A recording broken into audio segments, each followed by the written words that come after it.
चलिए देखिए, आज की क्लास में हम सवाल नंबर 7 ले रहे हैं, पहली प्रश्नावली का, जिसमें एक गुणनखंड वृक्ष बना हुआ। गुणनखंड वृक्ष का मतलब यहाँ जो संख्या है, यह संख्या इन दोनों संख्याओं के गुणनफल के बराबर होगा। कहने का मतलब इस संख्या का गुणनखंड करके यहाँ लिखा गया है। फिर उसके बाद ये वाली जो संख्या है 7, मतलब इस वाली संख्या का गुणनखंड 3 और 7 होगा। इसका मतलब है 3 और 7 का गुणा करेंगे तो ये मिलेगा, और इसका और 4 का गुणा करेंगे तो ये मिलेगा। तो हमें इसमें x और y का मान निकालना है। बहुत आसान चीज़ है, ज़्यादा उसमें कोई दिक्कत नहीं है। सिर्फ जानने वाली बात है कि ये लिखा क्या गया है। तो उस तरीके से मैं आपको बता दूं कि यहाँ जो संख्या लिखी गई या फिर यहाँ जो संख्या लिखी गई है वो इन दोनों संख्याओं के गुणनफल के बराबर होगा। मतलब इसी का गुणनखंड यहाँ लिखा गया है। और उसी प्रकार से x जो है 3 और 7 के गुणनफल के बराबर होगा। इसका मतलब है कि x का गुणनखंड 3 और 7 होगा। तो कुल मिला के अगर मुझे x निकालना हुआ तो इस सवाल को हल करने में हमें क्या करना होगा भाई? अगर मुझे क्या निकालना हुआ, y निकालना हुआ सबसे पहले, या फिर आप x निकाल लो चाहे y निकालो, बात एक होगी, आंसर आने वाला। अगर मैं x निकालूं तो x बराबर हो जाएगा 3 गुणे 7, होगा कि नहीं होगा भाई? x का 3 और 7 गुणनखंड है। इस चित्र के हिसाब से 3 और 7 x का गुणनखंड है। तो इसका मतलब यह है कि 3 और 7 का गुणा x के बराबर होगा। तो x बराबर फिर कितना आ गया? 21 आ गया, है ना। अब y जो है, y 4 और x के गुणा के बराबर है। 4 और x के गुणा के बराबर है। तो x की जगह पे 21 रख दो। तो y बराबर 4 गुणे 21 बराबर हो जाएगा 21 चौकुआ 84। ठीक है। तो कुल मिला के x और y का मान 21 और 84। बात समझ गए? बहुत आसान चीज होती है, इसको एक बार समझ लो। जैसे हम गुणनखंड करते हैं बस वही चीज है। यहाँ जो लिखा रहता है इन दोनों का गुणनफल ये वाली संख्या होती है। मतलब इसका गुणनखंड करके ऐसे लिखा जाता है। इसको बोला जाता है गुणनखंड वृक्ष। क्या बोला जाता है भाई? गुणनखंड वृक्ष। गुणनखंड वृक्ष बोला जाता है। तो इसमें ज्यादा दिक्कत नहीं है, इसको आप एक बार समझ के कर लीजिए आराम से। फिर अगली सवाल देखिए, 8 नंबर में दिया है 18 और 117 का HCF को 18 m - 117 के रूप में दर्शाया गया है। तो m का मान ज्ञात कीजिए, साथ ही 18 और 117 का LCM भी निकालें। ठीक है। तो इस वाली सवाल में 8वीं सवाल है, 8 नंबर सवाल में कह रहा है किसका? 18 और 117 के HCF को, किसको भाई? HCF को किससे लिखा जाता है? 18m - 117। 18m - 117 जो उसमें लिखा गया था उसको हमने यहाँ लिख दिया। अब इस बात को समझो। कह रहा है 18 और 117 का HCF को किससे लिखा जाता है? 18m - 117। इसका मतलब है कि 18 और 117 का HCF जो भी होगा वो इसके बराबर होगा। तो हम क्या करेंगे? इनका HCF निकालेंगे। तो HCF निकालने के लिए क्या करना पड़ता है? दोनों का करना पड़ेगा खंड। तो 18 का आप जब खंड करोगे तो कितना बनेगा भाई? 2 गुणे 3 गुणे 3, ये बन गया। इसको घात के रूप में लिखो तो 2 की घात 1 गुणे 3 की घात 2। उसके बाद 117 का अगर हम करें तो 13 9 117 होता है। तो यहाँ हो जाएगा 3 गुणे 3 गुणे 13। ठीक है। तो ये हो जाएगा 3 की घात 2 गुणे 13। HCF अगर निकालें तो HCF क्या होता है? जो दोनों में जो संख्या उभयनिष्ठ हो। तो 2 उभयनिष्ठ नहीं है, 3 है, और उसकी सबसे कम घात। 3 उभयनिष्ठ है और कोई उभयनिष्ठ नहीं है, तो 3 की सबसे कम घात कितनी है? 2 है। तो इसका 9 क्या हो जाएगा? 9 इसका मासा हो जाएगा। और सवाल में बोला है कि इन दोनों संख्याओं का मासा किससे लिखा जाता है, 18m-117 से। तब शर्तानुसार क्या बन जाएगा, शर्तानुसार 18m-117 बराबर 9 आ जाएगा। पक्षांतर करिए तो ये 18m बराबर हो जाएगा 117 और 9 716 126 हो जाएगा। कितना हो जाएगा भाई, 126 हो जाएगा। m बराबर 126 बटे में 18 हो जाएगा, 18 एक 18 18 सत्ते 126। तो m बराबर कितना आ गया, 7। m बराबर कितना आ गया, 7 आ गया। उसके बाद कह रहा है कि साथ ही साथ इन दोनों संख्याओं का क्या निकालो भाई, लासा निकालो। तो खंड आपने किया है, लासा आप यहां निकाल सकते हो। एलसीएम बराबर हमने कहा था क्या लिखा करिए आप, एलसीएम बराबर क्या लिखेंगे, खंड में जितनी संख्याएं यूज हुई हैं सबको लिखो पहले यहाँ। तो 2 है, 3 है और 13 है, यही 3 संख्याएं हैं। और इनकी सबसे ज्यादा घात को ले लीजिए आप। सबसे ज्यादा घात मतलब 2 की सबसे ज्यादा घात 1 ही है, ठीक है। उसके बाद 3 की सबसे ज्यादा घात 2 है, यहाँ 2 लिख देंगे। 13 की सबसे ज्यादा घात 1 ही है, तो इसी का गुणनफल जो हो जाएगा 3 त्रिक का 9, 9 18 या फिर 3 त्रिक का 9, 13 9 117, 117 दूना 234। ये आपका एलसीएम बन जाएगा। एलसीएम और एचसीएफ निकालना अगर आप खंड कर लिए तो आसान हो जाता है। एचसीएफ के लिए क्या करते हैं, जो कॉमन होता है उसकी मिनिमम घात ली जाती है। और एलसीएम के लिए क्या करते हैं, जितनी संख्याएं, जितनी अभाज्य संख्याएं यूज होती हैं पूरी संख्याओं के खंड में, सबको लिख लिया जाता है और उनकी अधिकतम घात को लिख करके गुणा कर लिया जाता है, काम खत्म। तो बात समझ में आया। इस सवाल में आपसे बोला था कि इन दोनों संख्याओं का एचसीएफ ये लिखा जाता है, तो हमने इन दोनों संख्याओं का एचसीएफ निकाला, 9 आया और इसके बराबर में 9 कर दिया, क्योंकि ये एचसीएफ है, वहाँ लिखा है, सवाल में दिया है, तो इसको हमने 9 कर दिया। पक्षांतर करके m का मान पूछा था, उसको निकाल लिया। उसके बाद बोला था कि इन दोनों संख्याओं का एलसीएम निकालो, तो एलसीएम निकाल दिया। बात बस इतनी थी, बाकी और इसमें कुछ नहीं है। इस सवाल को समझ लो, एक बार नोट कर लो, फिर आगे बढ़ते हैं।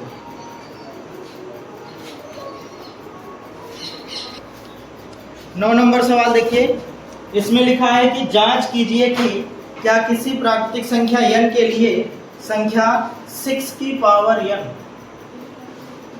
कौन सी संख्या, 6 की पावर n, किसके लिए भाई, n के लिए, n के लिए। और n क्या है, n नेचुरल नंबर है। n क्या है, नेचुरल नंबर है। कहने का मतलब ये है, ये जो स्मॉल n है वो इस चिन्ह का मतलब है कि नेचुरल नंबर प्राकृतिक संख्या से लिया गया। तो प्राकृतिक संख्या यहाँ यूज हुई कि नहीं हुई। प्राकृतिक संख्या को आप क्या समझते हैं, क्या है प्राकृतिक संख्या, जो 1 2 3 4 5 जहाँ से हम गणना स्टार्ट करते हैं वही नेचुरल नंबर है। इसका मतलब है कि स्मॉल n का मान आप 1 2 3 4 5 6 7 8 9 10 ऐसे रखते रहिए, और उसके बाद हल करने पे क्या 6 की पावर n 0 पर समाप्त होगा क्या। सवाल ये पूछ रहा है कि n बराबर आप 1 रखिए, तो 6 की पावर 1 हो जाएगा, तो इसका हल क्या होगा, 6 होगा।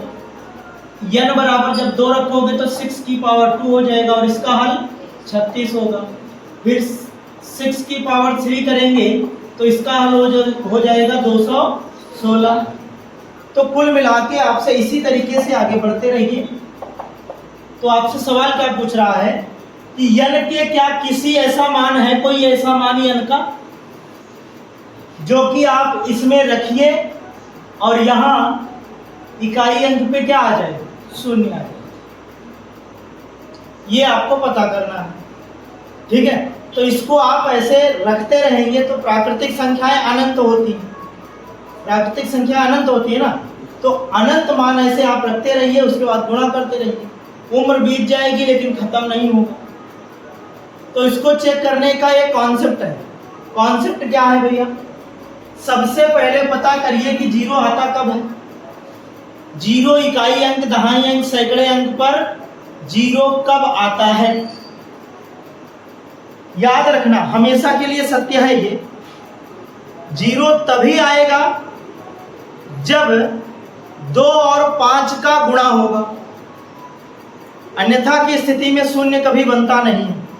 जहां 2 और 5 का कोई एक पेयर उपस्थित है वहां शून्य एक जरूर रहेगा। 2 पेयर है तो 2 शून्य रहेंगे, 2 और 5 के। जैसे मैं एक संख्या ले लेता हूं समझाने के लिए एक संख्या मैं ले लेता हूं 40 ले लिया। अब कहोगे कि सर इसमें 2 5 है कि नहीं है, क्योंकि एक जीरो हमें दिख रहा है। तो देखो इसका खंड करके जरा, खंड करोगे तो ये आएगा 2, फिर आएगा 2, फिर आएगा 5, एक बार 2 और रहेगा, फिर आएगा 5। समझ गए? तो यहां ध्यान से अगर देखो तो 2 और 5 का एक जोड़ा है। एक जोड़ा है कि नहीं है? एक जोड़ा 2 और 5 का है, इसलिए यहां जीरो कितना आया? 1 आया। अगर मैं 100 की बात करूं, 100 में 2 जीरो है ना, उसमें देखो 100 का खंड करिए, 2 आया 50, 2 आया 25, 5 गुणे 5। अब इसमें 2 और 5 का कितना जोड़ा दिख रहा है? 2 जोड़ा दिख रहा है। एक जोड़ा ये, दूसरा जोड़ा ये। जितने 2 और 5 के जोड़े आपको दिखेंगे उतना शून्य उसमें दिखने वाला है। आप चाहे जो नंबर उठा के देख लो, आप समझ गए? तो हमेशा शून्य बनता कब है? जब 2 और 5 उपस्थित हो। तो यहां 6 में आप ध्यान से देखो, 6 का खंड करोगे, अगर आप 6 का खंड करिए तो यहां आएगा 2 गुणे 3। 2 अकेले आ जाएगा तो जीरो नहीं बना सकता, 5 अकेले आ जाएगा तब भी जीरो नहीं बना सकता। जब तक 2 और 5 नहीं गुणनफल में रहेंगे तब तक जीरो नहीं बनेगा। और यहां कंडीशन यही बन रही है, यहां 2 और 5 का कोई भी जोड़ा उपस्थित नहीं है। बात समझ में आई? तो कारण पूरा यही लिखना पड़ेगा आपको, समझ गए?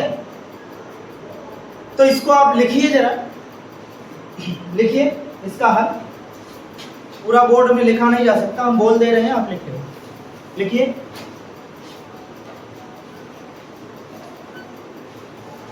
संख्या 6 की पावर n, संख्या 6 की पावर n, संख्या 6 की पावर n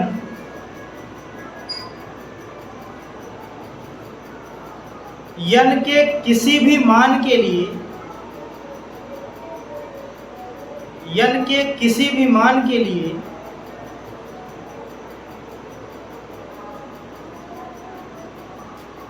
जो कि प्राकृतिक संख्या से है,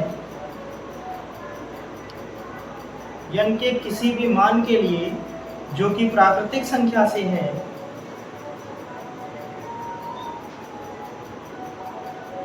शून्य पर समाप्त नहीं होगा। क्योंकि शून्य पर समाप्त नहीं होगा, क्योंकि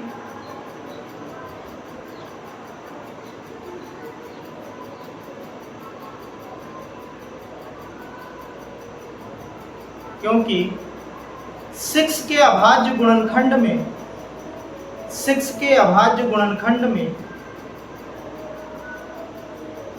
6 के अभाज्य गुणनखंड में 2 गुणे 5 का कोई भी जोड़ा उपस्थित नहीं है। 2 गुणे 5 का कोई भी जोड़ा उपस्थित नहीं है।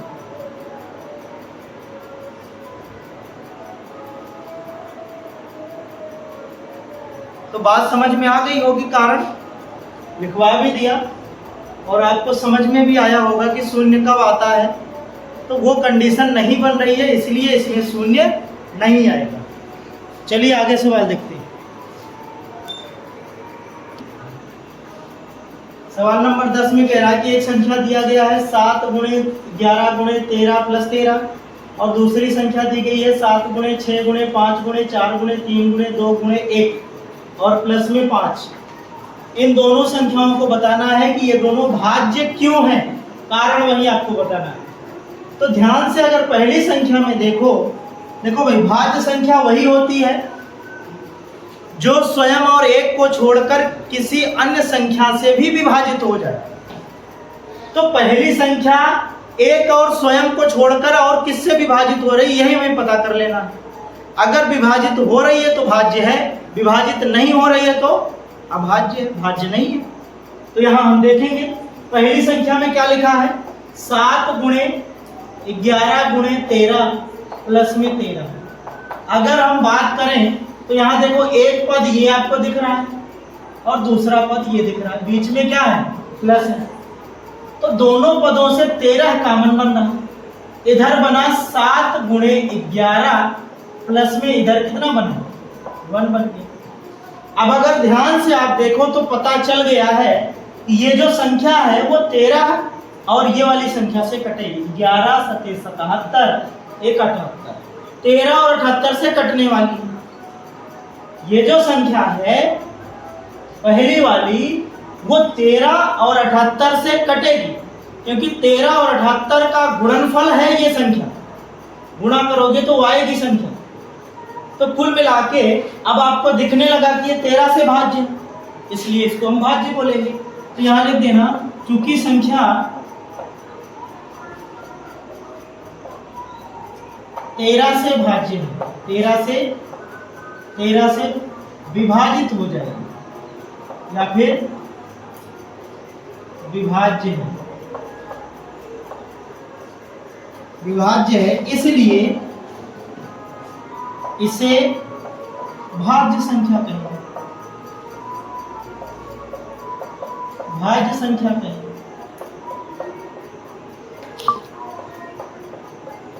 इसी प्रकार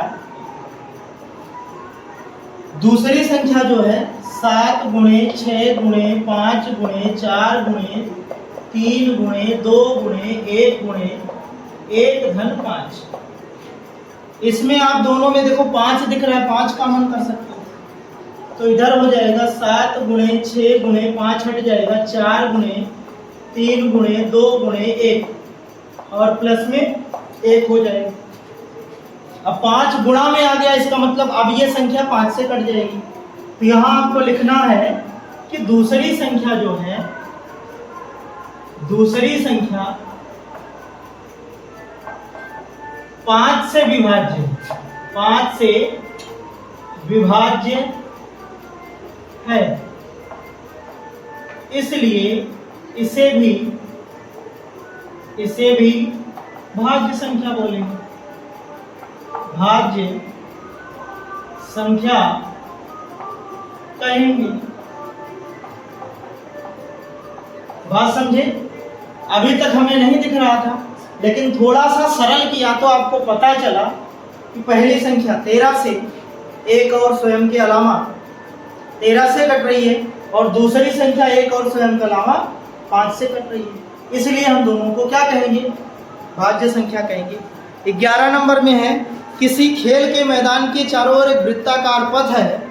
इस मैदान का एक चक्कर लगाने में सोनिया को 18 मिनट लगते हैं, जबकि इसी मैदान का एक चक्कर लगाने में रवि को 12 मिनट लगते हैं। तो मान लीजिए कि वे दोनों एक ही स्थान और एक ही समय पर चलना प्रारंभ करते हैं, तो साथ ही एक ही दिशा में चलते हैं, तो कितने समय बाद वे दोनों पुनः प्रारंभिक स्थान पर पहुंचेंगे। तो इस बात को थोड़ा सा समझना होगा। बाकी अगर आप क्या निकाल लोगे, एलसीएम दोनों का निकाल लोगे, तो आपको पता चल जाएगा कि दोनों पुनः किस समय पर मिलने वाले हैं। तो यहाँ थोड़ा सा बात समझो, क्यों एलसीएम निकालेंगे भाई। एलसीएम का मतलब क्या होता है, सवाल नंबर 11 में अगर आप ध्यान से देखो, एलसीएम का मतलब वास्तव में क्या होता है। एलसीएम का मतलब ये है कि एक ऐसी संख्या जो दी गई सारी संख्याओं से स्वयं कट जाए। एलसीएम का मतलब एक ऐसी संख्या जो दी गई सारी संख्याओं से स्वयं कट जाए, वो एलसीएम होता है। और एचसीएफ क्या होता है, मासा क्या होता है, एक ऐसी संख्या जो दी गई सारी संख्याओं को काट दे, विभाजित कर दे। एलसीएम स्वयं विभाज्य हो जाए और एचसीएफ क्या होता है, जो विभाजित कर देता है। तो यहां बात अगर आप ध्यान से समझो तो एक ऐसी संख्या है जो दोनों समय से विभाजित होगी।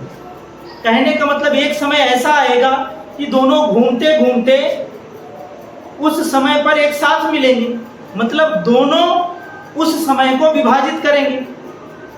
इसीलिए बात समझो थोड़ा सा, जैसे मान लो वृत्ताकार पथ है, इस पर दोनों यहां से चक्कर लगा रहे हैं, एक साथ चलना प्रारंभ किए। एक 18 मिनट में एक चक्कर लगाता है, एक 12 मिनट में लगा लेता है। तो जो 18 मिनट में लगा लेता है उसकी चाल धीमी है, इसका मतलब ऐसे ही आप समझ लो, जो 18 मिनट में लगाएगा वो धीमा चल रहा है, जो 12 मिनट में लगाएगा वो तेज चल रहा है। तो 12 मिनट जैसे ही बीता तो एक का तो एक चक्कर पूरा हो गया, लेकिन दूसरा 6 मिनट और ज्यादा ले रहा है। इसका मतलब ये है कि वो 6 मिनट कहीं ऐसे ही पीछे रह जाएगा। 6 मिनट उसको एक चक्कर लगाने में पीछे रह जाएगा। उसके बाद अब मान लो दोनों एक यहाँ से दूसरा चक्कर स्टार्ट करते हैं, तो ये तो फिर से 12 मिनट में फटाक से अपने स्थान पे आ जाएगा। 12 मिनट में अपने स्थान पे आ जाएगा, लेकिन उसी 12 मिनट में दूसरा जो है, अब ये यहाँ से स्टार्ट करेगा तो इसका एक चक्कर लगाने में 18 मिनट लगेगा, तो फिर से ये यहीं कहीं रह जाएगा, है ना। 12 मिनट में ये तो अपना फुल चक्कर मार देगा, लेकिन 18 मिनट वाला 12 मिनट में थोड़ी ना चक्कर लगा पाएगा। अरे जिसको एक चक्कर लगाने में 18 मिनट लग रहे हैं, तो 12 मिनट में वो बीच में कहीं रह जाएगा। समझ रहे हो बात को ना। तो कुल मिला के एकदम नेचुरल बात है। और तीसरी बार में जब वो मारेगा इस तरीके से, फिर से ऐसे चक्कर लगाएगा, तो ऐसे घटते घटते एक समय ऐसा आएगा कि फिर दोनों साथ हो जाएंगे। भाई एक बार पहले चक्कर में इतना घटा, ऐसे घटा, फिर ऐसे घटेगा, हर एक चक्कर में तो 6-6 मिनट घट रहा है ना, दूसरा वाला जो 18 मिनट में लगा रहा है। तो जब 6-6 मिनट घट रहा है तो एक समय ऐसा आएगा कि वो एक साथ फिर हो जाएंगे। तो वही आपसे पूछ रहा है कि वो एक साथ कब होंगे। तो जब एक साथ होंगे तो दोनों का समय विभाजित होगा, दोनों से, 18 से भी 12 से भी। 18 और 12 से दोनों एक ऐसा कौन सा समय है जो विभाजित होगा? 18 मिनट और 12 मिनट से एक ऐसा कौन सा समय है जो विभाजित होगा? 36 होगा ना। 12 तिहाई 36, 18 दूना 36। तो वो जो है 36 मिनट बाद जो 12 मिनट में चक्कर लगा रहा है बच्चा, वो 3 चक्कर लगाएगा, लेकिन 18 मिनट वाला 2 ही चक्कर लगा पाएगा, क्योंकि उसका देखो धीरे धीरे कम हो रहा है। तो इसको आप अगर गौर से समझोगे तो एकदम एग्जैक्ट बात समझ में आएगी कि हाँ क्या कारण है। तो कुल मिला के आने वाला एक ऐसा समय जो दोनों से विभाजित हो, इसीलिए हमने कहा कि एलसीएम निकाला जाएगा। तो 12 और 18 का एलसीएम निकालोगे तो 12 का हो जाएगा 2 गुणे 2 गुणे 3, 18 का हो जाएगा 2 गुणे 3 गुणे 3। एलसीएम निकालने के लिए जितनी भी संख्याएं शामिल होती हैं उनको हम ले लेते हैं, ठीक है। तो 2 शामिल है और 3 शामिल है। मैक्सिमम घात लीजिए, 2 की मैक्सिमम घात 2 बनेगी, 3 की मैक्सिमम घात 2 बनेगी। तो 2 दूना 4, 3 त्रिका 9, 4 गुणे 9 को हम क्या कहेंगे? 36 कहेंगे। अर्थात 36 मिनट बाद दोनों एक साथ मिल जाएंगे। 36 मिनट बाद दोनों एक साथ मिल जाएंगे। तो कैसे पता किए कि हमें एलसीएम ही निकालना है? क्योंकि दोनों का समय बीत रहा है, आगे एक ऐसा समय आएगा जो दोनों से कटेगा। मतलब कटेगा क्यों? क्योंकि दोनों उसी समय पर साथ हो जाएंगे। उसी समय पर जब दोनों साथ हो जाएंगे, इसका मतलब दोनों से विभाजित होगा। इसीलिए हमने एलसीएम निकाला। तो इस बात को गहराई से समझना। जब बात कॉन्सेप्ट से दिमाग में रहेगी तो आपको कंफ्यूजन नहीं होगा कि हमें एलसीएम निकालना है कि एचसीएम निकालना है। एलसीएम का मतलब एक ऐसी संख्या जो दी गई सभी संख्याओं से कट जाए, और एचसीएफ का मतलब क्या होता है? एक ऐसी संख्या जो दी गई संख्याओं को विभाजित कर दे, वो होता है एचसीएफ। तो यहाँ पे 36 दोनों से कटेगा, 12 और 18 से, तब जाके दोनों साथ होंगे 36 मिनट में। अगर नहीं कटता है तो साथ नहीं रहेंगे, जब कटेगा तभी साथ होंगे।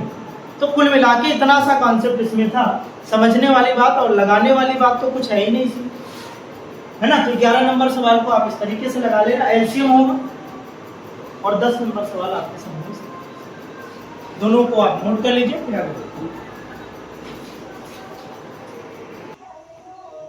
देखो सवाल नंबर 12, सवाल नंबर 12 में ये कह रहा है कि भैया x और y का मान निकालो और यहाँ पे एक गुणनखंड वृक्ष आपके सामने बना। इसको क्या बोला जाता है? गुणनखंड वृक्ष। गुणनखंड वृक्ष की को क्या क्वालिटी होती है भाई, कि यहाँ जो संख्या लिखी रहेगी, जैसे y लिखा है तो y का ये 5 और 13 ये गुणनखंड है, ठीक है। इसका मतलब है कि 5 और 13 का गुणा करोगे तो y निकल के आएगा। इसी तरीके से y और 3 का गुणा करोगे 195 आएगा, 195 और 3 का गुणा करोगे तो x आएगा, ठीक है। तो हमें x और y का मान निकालना है, तो यहाँ पे आपको लिखना पड़ेगा x बराबर क्या, 3 गुणे 195। तो x बराबर कितना हो जाएगा भाई, 3 × 5 = 15, 3 × 9 = 27, 27 × 1 = 28, 3 × 9 = 3, 2 585 आ गई, ठीक है। अब y के लिए क्या करोगे, y किसका है, y 13 और 5 का गुणा है, तो y बराबर कितना हो जाएगा, 5 गुणे 13 अर्थात कितना, 65। बस काम खत्म इसमें, ठीक है, ज्यादा कुछ इसमें करना नहीं होता। तो इसी तरीके से 13 नंबर रिपीट सवाल है, इसको कर लेना। 10 नंबर के तरीके, जो 10 नंबर अभी बताया हमने उसी के तरीके 13 number same to same repeat सवाल। 14 नंबर भी वृक्ष है, उसको भी आप कर लेना, एकदम सेम टू सेम सवाल ऐसे ही लगेगी और कुछ होता ही नहीं है उसमें। 15 नंबर में 11 के तरीके हैं, लेकिन इसको आप देख लीजिए। 15 नंबर में कह रहा है कि 3 घंटियां क्रमशः 9, 12 तथा 15 मिनट के अंतराल पर बजती हैं। 3 घंटियां 15 नंबर में कह रहा है कि 3 घंटियां बजती हैं, एक बजती है 9 मिनट के अंतराल पर, 9 मिनट के अंतराल,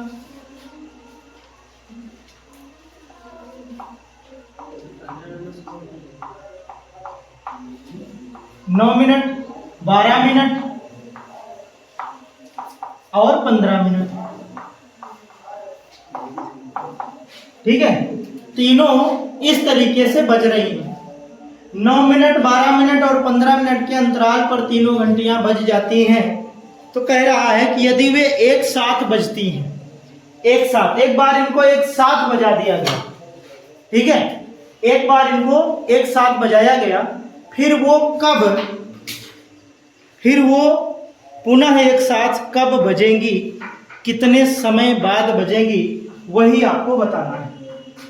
तो हमने आपको कहा कि जैसे पिछली सवाल में एक 12 मिनट में एक चक्कर लगा रही थी, एक 18 मिनट में एक चक्कर लगा रही थी, तो दोनों एक साथ कब फिर से होंगे, एक साथ चलना प्रारंभ करते हैं तो एक साथ फिर कब होंगे।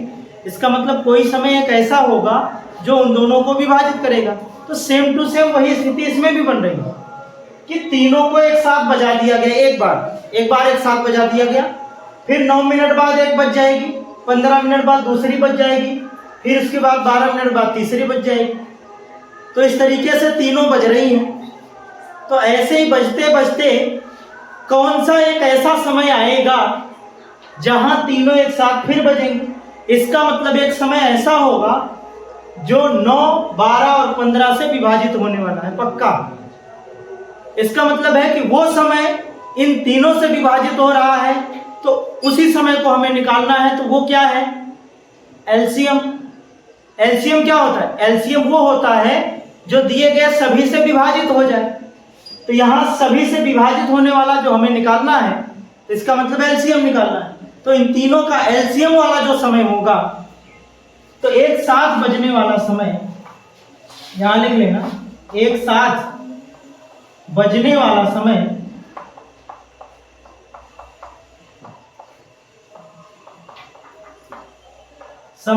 बराबर 9, 12, 15 का लासा। क्या होगा भाई, लासा होगा। 9, 12, 15 का लासा क्या करेंगे, कैसे निकालेंगे, 12 हो गया, 15 हो गया, ठीक है। तो इस तरीके से इसका खंड करिए तो 3 × 3 हो गया, ये हो गया 2 गुणा 2 गुणा 3 हो गया, ये हो गया भैया 3 गुणा 5। एलसीएम के लिए हमने क्या कहा था कि सभी संख्याओं को लेना पड़ता है। क्या करेंगे, सभी संख्याओं को लेंगे। तो 2 है, 3 है, 5 है। इसकी मैक्सिमम घात लिखिए, तो 2 की मैक्सिमम घात 2 है, 3 की मैक्सिमम घात 2 है, 5 की मैक्सिमम घात 1 है। गुणा कर लो, 2 दूना 4, 5 20, 3 त्रिका 9, 20 9 180 मिनट। 180 मिनट बाद तीनों एक साथ बच जाएंगे। ठीक है, तो 180 मिनट बाद तीनों एक साथ फिर से बजेंगी। तो कुल मिला के पूरा कॉन्सेप्ट इसका किसके तरीके था भाई, सवाल नंबर 11 के तरीके। सवाल नंबर 11 जैसे आपने लगाया था वैसे ये भी लगना है। तो इसमें कुल और कितने सवाल बच रहे हैं भैया, 16 17 18 19 20। ठीक है, तो ये पुरानी किताब है तो इसमें सवालों की संख्या ज्यादा रहेगी। बार बार